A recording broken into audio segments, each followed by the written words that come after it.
Since WrestleMania 39, Drew McIntyre has been absent from WWE programming, and according to reports at that time, was pretty banged up walking into SoFi Stadium in April. It's no secret that McIntyre's contract with WWE will expire next year, and the company is eager to sign him to a new deal, one that'll keep him around for years to come. It was reported not too long ago that WWE wanted McIntyre back in time for Money in the Bank, but with the show now days away, there's been no sign of the Scottish Warrior on TV. In an update from PW Insider Elite, it is revealed that despite rumors circulating about McIntyre returning to TV, the topic hasn't been discussed much as of late backstage. The report reads, "In regard to a potential Drew McIntyre return, while WWE Creative had been looking into him returning as soon as this weekend's Money in the Bank event, we are told that nothing has been set in stone for any sort of direction for McIntyre on the Raw brand. It's not a lock that it'll go down this weekend, and as of today, there wasn't any buzz internally about McIntyre being included in the London pay-per-view. McIntyre is one of WWE's most popular stars and is especially popular in Europe, and while a return in London would be epic, it doesn't seem to be in the cards at this time. While McIntyre may be a popular babyface, there are plans in place for Drew to return as a heel and be inserted in a feud with former tag team partner Cody Rhodes. Sources indicated that if WWE goes ahead with this plan, Drew would be part of Money in the Bank and could cost Cody his match with Dominic Mysterio in an act that would garner Drew a ton of heat. McIntyre has been against signing a new deal with WWE until his creative plans are made clear, and Drew has spoken openly in the past about wanting to have one more run as a fully fledged villain. But what do you think? Would you like to see McIntyre return? And if so, who should he feud with? Let us know in the comments. In just a few days, one of 7 WWE superstars will capture the men's Money in the Bank contract, and until recently, LA Knight was the odds-on favorite. That was until Logan Paul was added to the match, and given his star power, many are convinced it'll be the Maverick who leaves London with a guaranteed championship opportunity. That may not be the case though, as according to BWE, Triple H wasn't in favor of Paul winning the briefcase, which will come as good news to those who haven't been won over by the Maverick. With that said, BWE has added that there are no discussions for Paul to feud with LA Knight, which some have taken as a sign that it won't be Knight who wins the contract either. BWE also reiterated that Knight and Damian Priest remain the frontrunners to win the contract, though it has been stated that WWE is keeping the winner a closely guarded secret.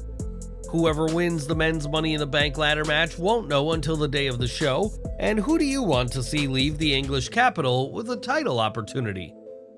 It was on last week's Raw that Seth Rollins' Open Challenge never got started thanks to an attack by Finn Balor, but that wasn't what WWE originally had planned. We know already that the plan was for Rollins to defend the title against Tommaso Ciampa, who instead returned to TV that night by attacking The Miz, and we now know more on what nearly happened. Fightful Select reports that the Rollins-Ciampa match wasn't scheduled to go very long and would have ended in a non-finish, presumably with Balor interfering. Neither Rollins nor Ciampa were going to win the match in a decisive manner, and it has been reported that Vince McMahon was against the idea of Ciampa not winning his first match back. With the Ciampa match not happening, Rollins' attention now turns towards Balor, who will challenge for the World Heavyweight Championship this Saturday at Money in the Bank.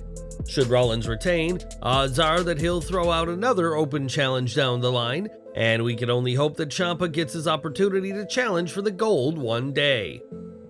During the recent WWE draft, close to a dozen NXT superstars were called up to the main roster, with Grayson Waller, Indy Hartwell, and Pretty Deadly all making the move.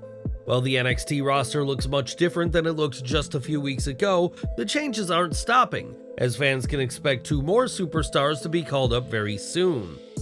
During this week's NXT, a Loser Leaves NXT match was announced for next week's show, and if you don't want to be spoiled, we suggest skipping the next 30 seconds of the video. Given that the match will involve the Dyad, many expect that they'll be losing, as they requested their releases from WWE earlier this year, but that isn't the case at all. Instead, it was the Creed brothers who lost the match, ending their time in NXT, and with no reports of either man wanting out of WWE, it seems that they've been written off NXT to be called up. As to when the pair will debut on either Raw or SmackDown, that remains to be seen. And which superstars would you be excited to see move to the main roster? Over to AEW now, and it's no secret that Renee Paquette and Jon Moxley are married in real life, but that hasn't come up much in Tony Khan's promotion. This week's episode of Dynamite kicked off with Jon Moxley and Ishii having a tremendous battle, and the couple shared a segment together after the bout. Backstage after the match, Paquette was seen confronting Moxley about how things went down and was interrupted by Eddie Kingston, who had made his presence known during the opener. Paquette had to literally step in between Kingston and Moxley as they argued backstage, and after Jon left, Renee poked Eddie in the chest and ordered for him to fix things. While this isn't the first time we've seen Paquette in an angle on AEW TV, it's rare that we've seen her behave this way, and it's clear she's concerned for her husband's well-being. It'll be interesting to see how things go from here, but where do you expect this angle to go, and can Kingston make things right between himself and Jon Moxley? This week's Dynamite was also supposed to see the continuation of the Owen Hart Memorial Women's Tournament, but that unfortunately didn't happen. The match in question would have seen Britt Baker take on Ruby Soho in a match that would have seen a lot of bad blood, but that match was postponed because Baker is unwell. That match is now expected to take place next week, but Baker's illness didn't stop Soho from competing, as the Outcasts member made short work of Alexia Nicole on the show. While not confirmed, some believe that Baker's illness has traveled down from Adam Cole, who was dealing with the flu at Forbidden Door, resulting in his match with Tom Lawlor being nixed. Hopefully, the quarterfinals match between Baker and Soho will go down next week, and right now, we're wishing both Britt and Cole speedy recoveries from feeling under the weather. One name fans can expect to see more of going forward is Harley Cameron, who has signed a full-time contract with AEW. Fightful Select have confirmed that after appearing in several QTV segments, Cameron is under a deal, and after her recent segment with the Acclaimed went viral, fans can expect to see much more of her on TV. When Grayson Waller was drafted to SmackDown, a lot was made about him being called up, but the Australian superstar has yet to have a match. Instead, Waller has been hosting his Grayson Waller Effect talk show, and on Twitter, Waller explained that he suffered a broken leg during his final NXT match with Carmelo Hayes. Waller added that it's been 8 weeks since the injury happened, and typically a fractured leg bone can take anywhere between 8 weeks and a few months to completely heal, depending on the bone in question. The fact that WWE has kept him on TV during this injury is a good sign for Waller's future, as the company clearly sees something in him, and we wish him the best as he heals from this injury. And we're ending today with Batista, who many predicted would finally go into the WWE Hall of Fame this year. That didn't happen, and it was Rey Mysterio who headlined the class of 2023, and now the Animal has opened up about exactly what went down.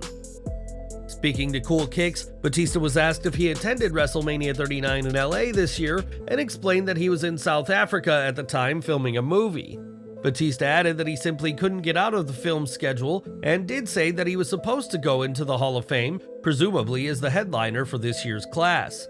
The wrestler turned actor is certainly deserving of the Hall of Fame, having been a multi-time world champion and tag team champion, as well as a multi-time WrestleMania main eventer. Batista was first announced for the Hall of Fame in 2020, but stepped away due to the COVID-19 outbreak, and perhaps 2024 will be the year the Animal gets his flowers.